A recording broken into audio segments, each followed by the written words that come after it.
TVS sports நேயர்கள் அனைவருக்கும் வணக்கம். இந்தியா வெர்சஸ் இங்கிலாந்து மோதுற டெஸ்ட் சீரிஸ் பார்த்தீங்கன்னா, இன்னைக்கு காலையில 9:30 மணிக்கு ஹைதராபாத்ல இருந்து நடந்துச்சு. இந்த மேட்ச் பார்த்தீங்கன்னா, ரொம்ப ஒரு எதிர்பார்ப்போட தான் இருந்துச்சுன்னு சொல்லணும். அந்த அளவுக்கு பார்த்தீங்கன்னா, இந்தியாவும், இங்கிலாந்தும் மோதுன டெஸ்ட் சீரிஸ் அந்த அளவுக்கு நடந்திருந்துச்சு. இதுக்கு முன்னாடி மேட்ச் எல்லாமே. அது பொறுத்தவரையிலும் பார்த்தீங்கன்னா, இந்தியா தான் அந்த டாமினேட் பண்ணி வின் பண்ணியிருந்தாங்க. இந்தியாவுல நடந்த டெஸ்ட் சீரிஸ பொறுத்தவரையிலும் இந்தியா வின் பண்ணியிருந்தாங்க. இங்கிலாந்துல நடந்த டெஸ்ட் சீரிஸ் பார்த்தீங்கன்னா, இங்கிலாந்து வின் பண்ணியிருந்தாங்க. திரும்பவும் பார்த்தீங்கன்னா, இங்கிலாந்து இந்தியாவுல இந்த டெஸ்ட் மேட்ச் விளையாண்டாங்க. இந்த மேட்ச் பார்த்தீங்கன்னா, டே 1 முடிஞ்சிருச்சு. டே 1 பொறுத்தவரையிலுமே இந்தியா சூப்பரா ஒரு முன்னிலையில இருக்கிறாங்கன்னு சொல்லணும். முன்னிலைன்றது பார்த்தீங்கன்னா, ஒரு ரன் வித்தியாசத்துல சொல்லல நானு. விக்கெட் அடிப்படையிலயும், அவங்களோட அப்ரோச் அடிப்படையிலயும் சொல்லிட்டு நான் முன்னிலையில இருக்கிறாங்கன்னு சொல்றேன். ஏன்னு பார்த்தீங்கன்னா, இங்கிலாந்து டீம் பார்த்தீங்கன்னா, 246 ரன்னுக்கே ஆல் விக்கெட்ட விட்டுட்டு அடுத்து இந்தியாவ விளையாட வச்சு, இந்தியா பார்த்தீங்கன்னா, ஒரு சூப்பரான ஒரு பேட்டிங் பெர்ஃபார்மன்ஸ் குடுத்து 119 ரன்னுக்கு 1 விக்கெட்ல இருக்கிறாங்க. அந்த 119 ரன்னு வந்தது பார்த்தீங்கன்னா, கம்மி ஓவர்ல. பேஸ்பால் டீம்ன்னு சொல்ற இங்கிலாந்து பார்த்தீங்கன்னா, பேஸ்பால்ல ஆரம்பிச்சு அவங்க டெஸ்ட் கிரிக்கெட்ட விளையாண்டு முடிச்சுட்டாங்க. நார்மல் கிரிக்கெட் விளையாடுற இந்தியன் டீம் பார்த்தீங்கன்னா, பேஸ்பால் லெவலுக்கு விளையாண்டு 119 ரன் அதிரடியா அடிச்சுக்கிறாங்க. கிட்டத்தட்ட 23 ஓவர்ல. T20ல கூட ஒரு அதிக ரன் அடிப்பாங்க. ஒன் டேல பொறுத்தவரையிலுமே ஒரு மினிமம் ஸ்கோர் அடிப்பாங்க. இவங்க ஒன் டேக்கு மேல T20க்கு கீழ அப்படின்ற மாரி ஒரு ஆவரேஜ் ஸ்கோர் தான் அடிச்சுக்கிறாங்க. அந்த அளவுக்கு இந்தியா டீம் பார்த்தீங்கன்னா, தரமா விளையாண்டுக்கிறாங்க. இங்கிலாந்து டீம்ம பொறுத்தவரையிலுமே அவங்க பேட்டிங்ல ஸ்டார்ட்டிங்லயே பார்த்தீங்கன்னா, சூப்பரா அவங்களோட அக்ரெஸ்ஸிவும் சரி, அவங்களோட அப்ரோச்சும் சரி சூப்பரா இருந்துச்சு. ஜாக் ராவலும் சரி, பென் டக்கட்டும் சரி அந்த அளவுக்கு செம்மையா விளையாண்டுட்டு இருந்தாங்க. அதுவும் டக்கட் பார்த்தீங்கன்னா ஒரு அடிக்கிற ஷாட் எல்லாமே ப்ராப்பரான ஷாட்டா இருந்துச்சு. அப்புறம் பவுலிங் பார்த்தீங்கன்னா, எடுபடவே இல்ல. அடுத்து ஸ்பின்ன கொண்டு வந்தாங்க. அஸ்வின் வந்திருந்தாரு. அஸ்வின் வந்தோனே ஒரு மேஜிக் மாரி விக்கெட் வர ஆரம்பிச்சுருச்சு. அஸ்வினும் சரி, ஜடேஜாவும் சரி 2 எண்ட்ல இருந்துமே பிரஷர் போட்டுக்கிட்டே இருந்தாங்க. இந்த ஃபர்ஸ்ட்டு 5 விக்கெட் பார்த்தீங்கன்னா, ஸ்பின்ல இருந்தே தான் வந்துச்சு. அடுத்து பார்த்தீங்கன்னா அவங்க ஒரு பும்ரா கூட பார்த்தீங்கன்னா, ஒரு 6 விக்கெட், 7 விக்கெட்டுக்கு மேல தான் எடுத்தாரு. மீதி எல்லாமே பார்த்தீங்கன்னா, ஸ்பின்னு தான். ஸ்பின்னு கலக்கிட்டாங்கன்னு தான் சொல்லணும். நம்ம இந்தியா டீம பொறுத்தவரையுமே, இந்தியா கண்ட்ரில விளையாடும்போது ஸ்பின்னுல விக்கெட் எடுக்காம இருந்தா எப்படி? அப்படின்ற மாரி தான் இந்திய டீம் பார்த்தீங்கன்னா, செம்மையா விளையாண்டுருந்தாங்க. விக்கெட் எடுக்காதது பார்த்தீங்கன்னா, முகமது சிராஜ் மட்டும் தான். ஏன்னா, அவரு மட்டும் தான் 4 ஓவர் போட்டிருந்தாரு. மீதி எல்லாருமே பார்த்தீங்கன்னா, 10 ஓவருக்கு குறையாம போட்டிருந்தாங்க. ஜஸ்பீத் பும்ரா மட்டும் போட கிடையாது. மீதி எல்லாருமே பார்த்தீங்கன்னா 10 ஓவருக்கு குறையாம போட்டிருந்தாங்க. எல்லாத்துக்குமே 2 விக்கெட்டுக்கு மேல தான் கிடைச்சுச்சு. அக்ஸர் பட்டேல் மட்டும் 2 விக்கெட் இருந்தாரு. ஜடேஜாவும், அஸ்வினும் தலா 3 விக்கெட் எடுத்திருந்தாங்க. அஸ்வினுக்கு பார்த்தீங்கன்னா, இது 493வது விக்கெட். இன்னும் 7 விக்கெட் எடுத்தாருன்னா, அவரு 500 விக்கெட்ன்ற மைல்கல்ல அவரு எட்டிருவாரு. பேட்டிங்க பொறுத்தவரையிலுமே அவங்க டீம்ல பார்த்தீங்கன்னா, ஒரு பார்ட்னர்ஷிப்பே பில்ட் ஆக விடல. ஏன் பார்ட்னர்ஷிப் பில்ட் ஆகணும்னு சொல்லி பார்த்தீங்கன்னா, டெஸ்ட் கிரிக்கெட்ட பொறுத்தவரையிலுமே பார்ட்னர்ஷிப் தான் மெயினான ஒரு கான்செப்ட். நீங்க பார்ட்னர்ஷிப்ப எந்த அளவுக்கு கொண்டு போறீங்களோ, அந்த அளவுக்கு ஆப்போசிட் டீம் பார்த்தீங்கன்னா பிரஷர் ஆயிரும். ஆப்போசிட் டீம்க்கு பிரஷர் ஆக விட்டாங்கன்னா, அவங்களால விக்கெட் எடுக்க முடியாது. அவங்களால விக்கெட் எடுக்க முடியலன்னா, அவங்களால மேட்ச் வின் பண்ண முடியாது. இந்த கான்செப்ட்ல தான் நம்ம எப்பயுமே டெஸ்ட் கிரிக்கெட் விளையாடணும். ஆனா, இந்த இந்த டெஸ்ட் கிரிக்கெட் பார்த்தீங்கன்னா, இந்த பார்ட்னர்ஷிப் இல்லாதனால இவங்களோட டோட்டல் டீமே கொலாப்ஸ் ஆயிருச்சு. ஓப்பனிங்ல 50 ரன் பார்ட்னர்ஷிப் இருந்துச்சு. அதே மாரி ஜோ ரூட்டும், பேர்ஸ்டோவும் அவங்களது ஒரு 50 ரன் பார்ட்னர்ஷிப் இருந்துச்சு. அதே மாரி கிறிஸ் வோக்ஸ்தும் டாம் ஹார்ட்லி தான். அவங்களுதும் பார்த்தீங்கன்னா, ஒரு 50 ரன் பார்ட்னர்ஷிப் இருந்துச்சு. ஆனா, Chris Woakes sorry Ben Stokes. Chris வோக்ஸ்ன்னு மாத்தி சொல்லிட்டேன். Ben Stokes, captain Ben Stokes. அவரு மட்டும் தான் சூப்பரா விளையாண்டுருந்தாரு. பென் ஸ்டோக்ஸ பொறுத்தவரையிலுமே எந்தெந்த பால் நம்ம விளையாடணும், எந்தெந்த பால் நம்ம விளையாடக்கூடாது அப்படின்றதுல பார்த்தீங்கன்னா, முழுக்க கான்சன்ட்ரேஷனா இருந்திருந்தாரு.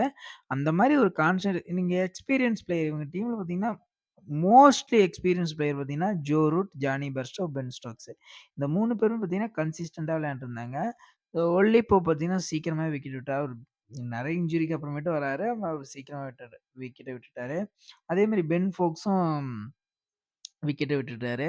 அவங்களால பார்த்தீங்கன்னா, ஒரு பார்ட்னர்ஷிப்ப பார்த்தீங்கன்னா, கடைசி வரலும் கொண்டு போக முடியல. கடைசி வரலும் பார்ட்னர்ஷிப் எடுத்துட்டு போயி, இந்த மேட்ச நம்ம கொண்டு போணும். அதில ஒரு எபோவ் 300 ஸ்கோராவது அடிக்கணும் அப்படின்னு சொல்லிட்டு எதிர்பார்த்துட்டு இருந்தாங்க. ஆனா, அவங்களால எபோவ் 300 ஸ்கோர் பார்த்தீங்கன்னா, கண்டிப்பா அடிக்க முடியல. ஏன்னா, அந்த அளவுக்கு பார்த்தீங்கன்னா, ஒரு டைட்டான ஒரு பொசிஷன்ல இந்தியா டீம் பார்த்தீங்கன்னா, இங்கிலாந்து டீம வச்சுக்கிட்டே இருந்தாங்க. எந்த இடத்துலயுமே பார்த்தீங்கன்னா, அவங்க ஒரு வாய்ப்பே தரல. நீங்க ஒரு வாய்ப்பு விட்டா, நான் உங்கள தூக்கிருவேன்.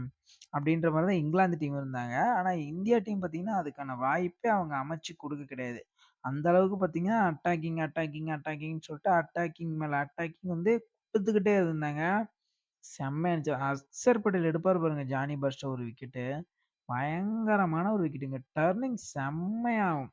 டர்னிங்ன்றத விட செம்ம பாலு. அந்த பால்லாம் ஒண்ணுமே பண்ண முடியாது. அது வந்து பயங்கர சூப்பரான ஒரு பாலு. எந்த தப்புமே பண்ண மாட்டாரு பேர்ஸ்டோ. ஆனா இருந்தாலுமே அந்த விக்கெட் போய் தான் ஆகணும். அந்த அளவுக்கு ஒரு தரமான பாலு. அதே மாரி ஜடேஜாக்கு செம்ம டர்னிங் இன்னைக்கு. செம்மையா டர்ன் பண்ணிட்டு இருந்தாரு ஜடேஜா. ஜடேஜா மாரி ஒரு பவுலர்ஸும் சரி, அஸ்வின் மாரியும் சரி, அக்சர் மாரியும் சரி, இவங்கலாம் ஒரு டாப் கிளாஸான பவுலர்ஸ். அதுவும் அஸ்வின், ஜடேஜாலாம் ரொம்ப ரொம்ப ஒரு பயங்கர எக்ஸ்பீரியன்ஸ் பவுலர். எங்க போனாலுமே விக்கெட் எடுக்கக்கூடிய பவுலர்ஸ்.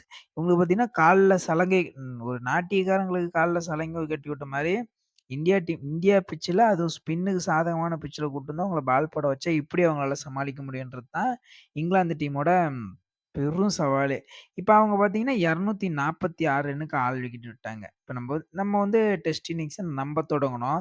நம்ப தொடங்குன ஆரம்பம் முதலே சும்மா பிச்சு உதறுனாரு எஸ்எஸ்வி ஜெய்ஸ்வாலு.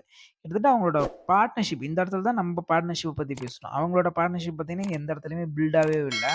இப்ப நம்மளோட பார்ட்னர்ஷிப் ஃபர்ஸ்ட் விக்கெட் பார்ட்னர்ஷிப் பார்த்தீங்கன்னா 80 ரன்னு.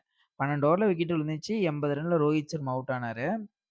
அதுக்கு அடுத்து பார்த்தீங்கன்னா, ஒவ்வொரு ஒவ்வொரு இதுலயுமே விக்கெட்ட விடக்கூடாது அப்படின்ற மாரி கில் விளையாண்டாரு. எந்த விதத்திலயுமே நம்ப வந்து மிஸ் பண்ணிறவே கூடாது. அடிச்சு தூக்கி உடைக்கணும் அப்படின்றதுல தான் எஸ்எஸ்வி ஜெய்ஸ்வால் விளையாண்டுருந்தாரு.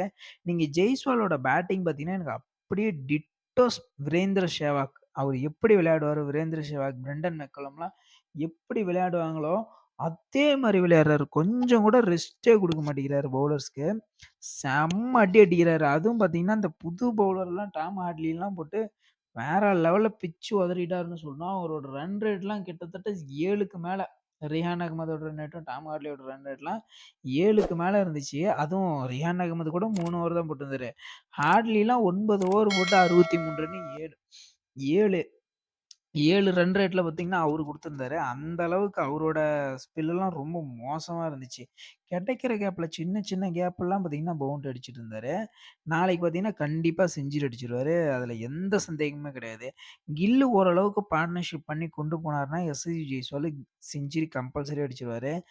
நம்பளோட டீம் பொறுத்தவரையிலுமே ஒரு குறைஞ்சது ஒரு 400 ரன்னாவது நம்ம அடிக்கணும். 400லேருந்து ஒரு 500 ரன்னு. இப்ப பார்த்தீங்கன்னா, டே 2 தான் நாளைக்கு ஆரம்பிக்கிறாங்க. இந்த டே 2வும், டே 3யோட பாதியிலயும் நம்ம புடிச்சுட்டு அவங்கள்ட்ட குடுத்தோம்னா, இந்த டே 3யோட டீ டைம்க்கு மேல அவங்கள நம்ம விக்கெட் எடுக்க பார்க்கணும். அப்படி இல்லன்னா டே 4 இருக்குது, டே 5 இருக்குது. இந்த 2 நாள்ல பார்த்தீங்கன்னா, அவங்கள விக்கெட் எடுத்து மினிமம் டார்கெட் இல்ல அவங்கள இன்னிங்ஸ்ல தோற்கடிக்கிற மாரி தான் நம்ம பார்க்கணும். ஏன்னா, இது வந்து நம்பளோட கண்ட்ரி, நம்பளோட பிட்ச். நம்ம டெஸ்ட்ல இதுவரையிலும் நம்ம கண்ட்ரில தோத்ததே இல்ல.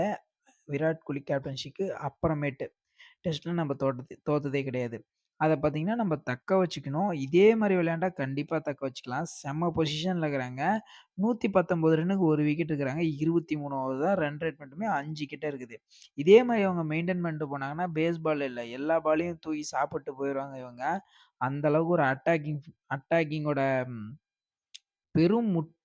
அட்டாக்கிங்கோட குருவே நான் தான். அப்படின்ற அளவுக்கு அவரு ஒரு பக்கம் விளையாண்டுட்டு இருக்காரு. இவங்களால என்ன பண்றதுன்னே தெரியல. அப்ப நம்ப போட்டு வச்சிருந்த பிளான்லாம் அப்படியே அவங்க எக்ஸிக்யூட் பண்ணிட்டு இருக்கிறாங்க. அப்படின்ற மாரி தான் இங்கிலாந்து டீமோட மனநிலையே இப்ப இருக்கும். அந்த மனநிலை நாளைக்கு எப்படி இருக்குன்னு தெரியல. பார்க்கலாம் நாளைக்கு மேட்ச் ஆனா கொஞ்சம் சுவாரஸ்யமா இருக்கும்னு தான் பார்க்குறேன். ஏன்னா இவருக்கு அடுத்த பிளேயர்லாம் பார்த்தீங்கன்னா, கேஎல் ராகுல், ஸ்ரேயஸ் ஐயர் இருக்கிறாரு. அப்புறம் கேஎஸ் பரத் இருக்கிறாரு. அஸ்வின் ஜடேஜா இருக்கிறாங்க. இதுக்கு மேல பேட்ஸ்மேன்ஸ் கிடையாது. பவுலர் மட்டும் தான். நாளைக்கு மேட்ச்ல டே 2ல தான் தெரியும். என்னென்ன யார் யார் எப்படி எப்படி விளையாட போறாங்கன்னு சொல்லிட்டு. பார்க்கலாம். என்னைய பொறுத்தவரையிலுமே ஜெய்ஸ்வால் செஞ்சுரி அடிச்சுருவாரு. கில்லு பார்ட்னர்ஷிப் போடுவாருன்னு நெனைக்கிறேன். பார்க்கலாம் நாளைக்கு பார்க்கலாம். இதோட இந்த வீடியோ முடிச்சுக்கிறேன். பாய்.